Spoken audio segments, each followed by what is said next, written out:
Hello viewers, வரப்போகின்ற March 3ஆம் தேதி பிற்பகல் சரியாக 3:20 மணிக்கு கொடூரமான சந்திர கிரகணமானது வரப்போகிறது. இந்த கிரகணத்திற்கு பிறகு மேசராசி நேயர்களுடைய வாழ்க்கையவே தலைகீழாக புரட்டக்கூடிய வகையில் பல முக்கியமான சம்பவங்களானது நடக்க போகுது. பொதுவாகவே கிரகணம் என்று சொன்னாலேயே நமக்குள்ள ஒரு விதமான பயமானது வந்துவிடுங்க. கிரகணம் என்பது எதிர்மறை தாக்கங்கள் கொண்டது அப்படின்னு சொல்லுவாங்க. அதனால தான் கிரகண நேரங்களில் வெளியே போகக்கூடாது அப்படின்னு நம்முடைய முன்னோர்கள் சொல்லியிருப்பதை நம்ம கேள்விப்பட்டு இருப்போங்க. இன்னுமே உங்களுக்கு தெளிவாக சொல்ல வேண்டும் என்றால், கிரகண நேரத்தில் கோவிலுடைய கருவறையானது மூடப்பட்டு இருக்குங்க. கிரகணமானது முடிஞ்சதுக்கு அப்புறமேட்டு தான் கருவறை திறக்கப்பட்டு மீண்டும் கடவுள்களுக்கு சிறப்பு பூஜைகள், ஆராதனைகள் எல்லாமே செய்யப்படுவது இன்றைய வரைக்குமே பார்த்தீங்கன்னா நடைமுறையில் இருக்குங்க. இப்போது நீங்களே புரிஞ்சு கொள்ளலாம், கிரகணம் அப்படிங்கிறது எந்த அளவுக்கு எதிர்மறை தாக்கம் கொண்டதாக இருந்தால் கோவிலுடைய கருவறையே மூடப்பட்டு இருக்கும் அப்படிங்கிற விஷயத்தை புரிஞ்சிருப்பீங்க. ஸோ இப்படிப்பட்ட இந்த கிரகணமானது ஜோதிட ரீதியாக பார்க்கும்போது மிக மிக முக்கியமானதாக பார்க்கப்படுது. காரணம் என்னன்னா, கிரகணமானது ஒவ்வொரு தனிப்பட்ட மனிதர்களுடைய வாழ்க்கையிலையுமே தாக்கத்தை கொடுக்கக்கூடும். அதனால தான் கிரகணம் என்று சொன்னாலேயே நமக்குள்ள ஒரு விதமான பயமானது வந்துவிடுங்க. அந்த வகையில தான் மேசராசி நேயர்களுக்கு இந்த சந்திர கிரகணமானது எப்படிப்பட்ட தாக்கத்தையும் மாற்றத்தையும் கொடுக்க போகுது என்பது குறித்த ஒரு ஜோதிட கணிப்புகளை தான் நம்ம தெளிவாக பார்க்க போறோங்க. மேசராசி நேயர்கள் இந்த கிரகணத்தின் மூலமாக உங்களுக்கு எந்தவித தோஷங்களும் ஏற்படக்கூடாது அப்படின்னு நினைச்சிங்கன்னா, கிரகணம் முடிஞ்சதுக்கு அப்புறமேட்டு இந்த 2 பொருட்களை தானமாக கொடுத்துட்டு வாங்க. அந்த 2 பொருட்கள் என்ன, மேலும் இந்த கிரகணமானது உங்களுக்கு எப்படிப்பட்ட பாடத்தை கொடுக்க போகுது, கற்பிக்க போகுது அப்படிங்கிற விஷயத்தையும் நம்ம தெளிவாக பார்க்கலாம். மேசராசி நேயர்கள் இந்த வீடியோவை பார்க்கக்கூடியவங்க ஓம் ஸ்ரீம் சந்திரமௌலீஸ்வராய நமக அப்படிங்கிற இந்த திருமந்திரத்தை கமெண்ட்ஸில் 3 முறை டைப் பண்ணிடுங்க. இதனால மனதுக்குள்ள இருக்கக்கூடிய குழப்பங்கள் அனைத்துமே தீர்ந்து மன நிம்மதியானது உண்டாகும். அதுக்கு முன்னாடி இன்னும் நம்ம சேனலை சப்ஸ்கிரைப் பண்ணலனா சப்ஸ்கிரைப் பண்ணிடுங்க. அப்படியே பக்கத்தில் இருக்கக்கூடிய பெல் ஐகானையும் பிரஸ் பண்ணிடுங்க. வாங்க வீடியோக்குள்ள போகலாம். 3/3/2026 வரப்போகின்ற செவ்வாய்க்கிழமை அன்றுதான் சந்திர கிரகணமானது வரப்போகிறது. இந்த கிரகணமானது சரியாக சொல்ல வேண்டும் என்றால் பிற்பகல் 3:20 மணிக்கு கிரகணமானது ஆரம்பித்து மாலை 6:47 மணி வரைக்கும் கிரகணமானது நீடிக்கப் போகிறது. மேலும் ஜோதிட ரீதியாக பார்க்கும்போது மேசராசி நேயர்களுடைய வாழ்க்கையில பல முக்கியமான திருப்பங்களையுமே கொடுக்க போகிறது. மேசராசி நேயர்களே, மேசராசி மற்றும் மேச லக்னத்தில் பிறந்து இருக்கக்கூடியவர்களுக்கு உங்களுடைய ராசி அதிபதி செவ்வாய் மகர ராசியில உச்ச நிலையில இருக்க போகிறார். அதன் பிறகு கும்ப ராசிக்கும் செல்ல போகிறார். ராசி அதிபதி உச்சம் பெறுவது, லாபஸ்தானம் செல்வதும் சிறப்பான பலன்களையே மேசராசி நேயர்களுக்கு அதிக அளவு ஏற்படுத்தி தரக்கூடிய வகையில சூழலானது இருக்க போகிறது. கடந்த சில மாதங்களாகவே ஏற்பட்ட பிரச்சனைகள்ல இருந்து விடுதலையானது கிடைக்க போகிறது. தடைப்பட்ட அனைத்து முயற்சிகளுமே துரிதமாக கூடிய அளவுக்கு வேகமாக இப்போது நடக்க போகிறது. உற்சாகத்துடன் இப்போது செயல்படுவீர்கள். எந்த ஒரு காரியத்திலையும் துணிந்து இறங்கி செயல்பட்டு அதுல வெற்றியை பெறக்கூடிய தைரியமானது உண்டாகுங்க. எப்பேற்பட்ட விஷயமாக இருந்தாலும் ஒரு கை பார்த்து விடலாம் அப்படிங்கிற ஒரு தன்னம்பிக்கையானது இருக்குங்க. ரொம்ப நாட்களாகவே மேசராசி நேயர்களுக்கு தன்னம்பிக்கையை இழந்து காணப்பட்டிருப்பீங்க அப்படின்னு சொல்லலாங்க. அது உங்களுடைய உடல் ஆரோக்கியத்தில் ஏற்பட்டு இருந்த பிரச்சனைகள், தொழிலில் ஏற்பட்ட முடக்க நிலைகள் என்று நீங்க பார்த்த விஷயங்களை வைத்து உங்களுடைய தன்னம்பிக்கையானது 0 லெவல்ல இருந்திருக்கும் அப்படின்னு சொல்லலாங்க. இன்னும் ஒரு சிலர்லாம் பார்த்தீங்கன்னா, நம்மளால இனி எதுவுமே செய்ய முடியாது, இவ்வளோதான் நம்முடைய வாழ்க்கை அப்படிங்கிற அளவுக்கு பார்த்தீங்கன்னா யோசிச்சு இருந்திருப்பீங்க. ஆனால் இனி வரப்போகின்ற நாட்களில் பார்த்தீங்கன்னா ஒரு மாற்றமானது ஏற்படுங்க. ஏன் என்னால் முடியாது, மீண்டும் நான் முயற்சி பண்ணி பார்க்குறேன் அப்படிங்கிற ஒரு தன்னம்பிக்கையானது உங்களுக்குள்ளேயே அதிகரிக்க செய்யும் அப்படின்னு சொல்லலாங்க. அந்த தன்னம்பிக்கையின் மூலமாக நீங்கள் செய்யக்கூடிய செயல்களில் உங்களுக்கு காரிய வெற்றியானது உண்டாகும் அப்படின்னு சொல்லலாம். மேலும் தடைப்பட்டு இருந்த அனைத்து முயற்சிகளுமே இப்போது சாதகமாக நடக்க போகிறது. உற்சாகத்துடன் செயல்படக்கூடிய காலகட்டமாகவே இப்போது அமைய போகிறது. எந்த ஒரு காரியமாக இருந்தாலும் சரிங்க, இதை நம்மளால செய்து முடிக்க முடியும் அப்படிங்கிற ஒரு துணிச்சலும் தன்னம்பிக்கையும் ஃபர்ஸ்ட் உங்களுக்குள்ள ஏற்படணும். அப்படி ஏற்படும் போது தான் அந்த விஷயங்களை உங்களால் செய்து முடிக்க முடியும் அப்படிங்கிற ஒரு தன்னம்பிக்கை ஏற்படுவதால தான் பார்த்தீங்கன்னா அந்த விஷயத்தையே நம்ம செய்யணும், தொடங்கணும், அதை நம்ம சிறப்பாக முடிக்கணும் அப்படிங்கிற ஆர்வமானது உங்களுக்குள்ள வரக்கூடுங்க. ஸோ அப்படிப்பட்ட அனைத்து விஷயங்களுமே இப்போது ஒவ்வொன்றாக பார்த்தீங்கன்னா மேசராசி நேயர்களுக்கு நடக்க போகிறது. சுகபோக வாழ்க்கையானது கிடைக்க போகிறது. உங்களுடைய தனித்திறமைகள் ஒவ்வொன்றுமே வெளிப்படக்கூடிய அளவுக்கு சூழலானது சாதகமாக அமைஞ்சிருக்குங்க. லௌகீக நாட்டமானது அதிகரிக்க போகிறது. பொது வாழ்க்கையில இருப்பவர்களுக்கு மேன்மையான காலகட்டமாகவே இப்போது அமைஞ்சிருக்குங்க.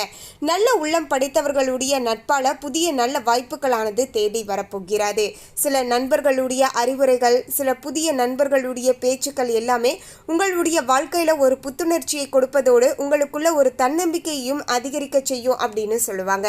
அவங்க பேசக்கூடிய பாசிட்டிவான விஷயங்களானது உங்களையுமே பார்த்தீங்கன்னா பாசிட்டிவாக வழிநடத்தி செல்லும் அப்படின்னு சொல்லலாம். அதோடு ஏன் நம்மளால முடியாது, நம்மளால முடியும், நம்ம முயற்சியே பண்ணலை, முயற்சி பண்ணாமல் சும்மா இருந்தால் என்னதான் முடியும், யாராலையுமே முடியாது, முயற்சிகள் பண்ணும்போது தான் நமக்கு ஏற்ப பலன் கிடைக்கும் அப்படிங்கிறத நீங்கள் இப்போது முழுமையாக ஆழமாக நம்புவீங்க அப்படின்னு சொல்லலாங்க. அதோடு என்னால் முடியும் அப்படிங்கிற ஒரு தன்னம்பிக்கையுமே இப்போது அதிகரித்து காணப்படும் அப்படின்னு சொல்லலாங்க. மேலும் உங்களுடைய எண்ணங்கள், விருப்பங்கள், லட்சியங்கள், கனவுகள் எல்லாமே ஒவ்வொன்றாக இப்போது நிறைவேறக்கூடிய அளவுக்கு சூழலானது திருப்திகரமாக இருக்க போகிறது. சிலருக்கு அதிர்ஷ்டமாக பொன் பொருள் சொத்துக்கள் வாங்கக்கூடிய யோகம் எல்லாருமே இப்போது சாதகமாக அமைஞ்சிருக்குங்க. ரொம்ப நாட்களாகவே தொழிலில் முடக்க நிலைகள் அப்படின்னு இருந்துட்டு இருந்தீங்க இல்லையா? ஸோ இப்படிப்பட்ட இவங்களுக்கு இப்போது கொஞ்சம் அதிர்ஷ்டகரமான வாய்ப்பானது கிடைக்க போகிறது.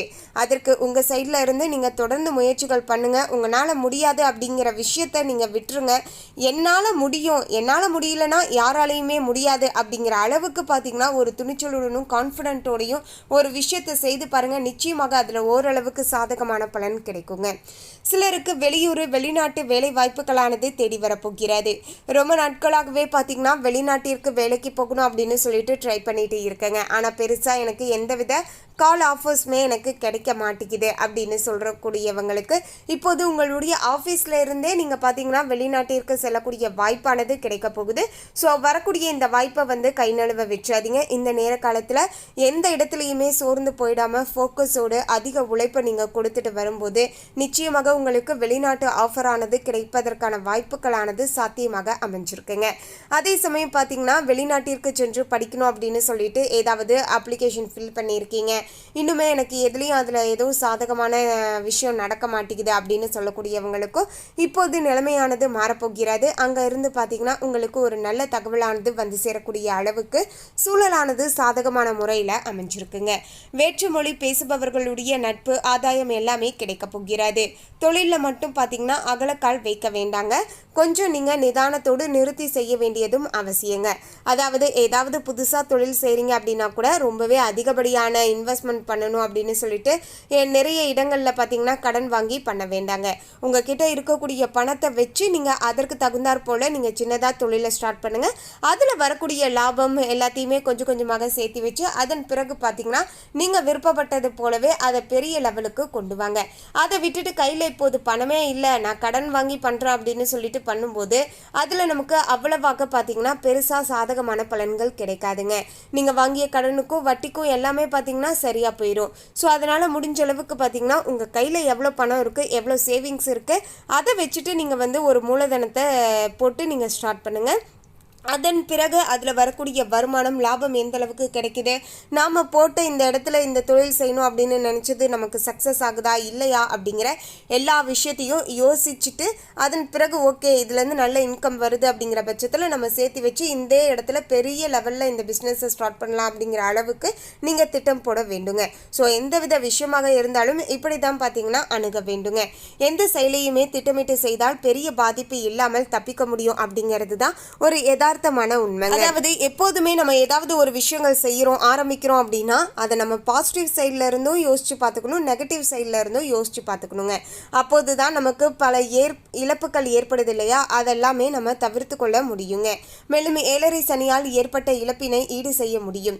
ஒரு சிலருக்கு கௌரவ பதவிகளானது கிடைக்க போகிறது. சிலருக்கு திருமண தடையானது நீங்க போகிறது. வெகு சிலருக்கு மறு திருமணம் நடக்கக்கூடிய பாக்கியமுமே இருக்கின்றது. புத்திர பிராப்தமானது உண்டாக போகிறது. அதிர்ஷ்டத்தின் மேல் ஆர்வமானது அதிகரிக்கக்கூடும் அப்படின்னு சொல்லலாங்க. அதற்கேற்ப பார்த்தீங்கன்னா ஒரு சில விஷயங்களுமே உங்களுக்கு சாதகமாக நடக்கும் அப்படின்னு சொல்லலாங்க. ஸோ மொத்தத்தில் பார்த்தீங்கன்னா இப்போது உங்களுக்கு ஏற்ப பார்த்தீங்கன்னா இந்த கிரகணத்திற்கு பிறகு நேர காலமானது அமைய போகுது அப்படின்னு சொல்லலாம். மேலும் கிரகணத்திற்கு பிறகு மேசராசி நேயர்கள் மறக்காம இந்த விஷயங்களை செய்துட்டு வாங்க. அதாவது கிரகண நேரத்தில் பார்த்தீங்கன்னா உங்களுக்கு பிடித்த இஷ்ட தெய்வத்துடைய திருமந்திரத்தை உச்சரிங்க. ஏன்னா மற்ற நாட்களில் நீங்கள் நீங்கள் அந்த திருமந்திரத்தை உச்சரிப்பதை காட்டிலும் கிரகண நேரத்தில் திருமந்திரத்தை உச்சரிக்கும் போது அதீதமான பலனானது கிடைக்குங்க. ஒரு முறை அந்த திருமந்திரத்தை சொன்னால் 1000 முறை நீங்கள் அந்த திருமந்திரத்தை சொன்ன புண்ணியமும் பாக்கியமும் கிடைக்குங்க.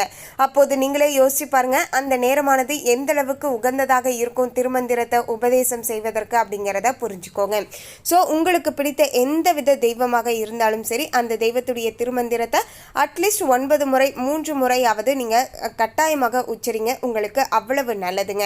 அதே போல் கர்ப்பிணி பெண்கள் மேக்சிமம் பார்த்தீங்கன்னா இந்த கிரகண நேரத்தில் வெளியே வருவதை தவிர்த்து கொள்ளுங்கள். அதாவது கிரகண நேரத்தில் வெளிவரக்கூடிய கதிர்வீச்சுக்கள் அதீத தாக்கத்தோடு இருக்குங்க.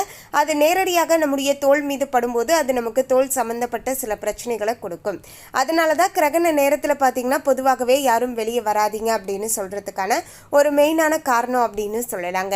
அதனை தொடர்ந்து கிரகணம் முடிஞ்சதுக்கு அப்புறமேட்டு உங்கள் வீட்டு பக்கத்தில் இருக்கக்கூடிய கோவிலுகளுக்கு போயிட்டு அங்கே பார்த்தீங்கன்னா பச்சரிசி மற்றும் கோதுமை பார்த்தீங்கன்னா நீங்கள் தானமாக ஒரு 3 பேருக்கு 2 பேருக்கு நீங்கள் கொடுத்துட்டு வாங்க.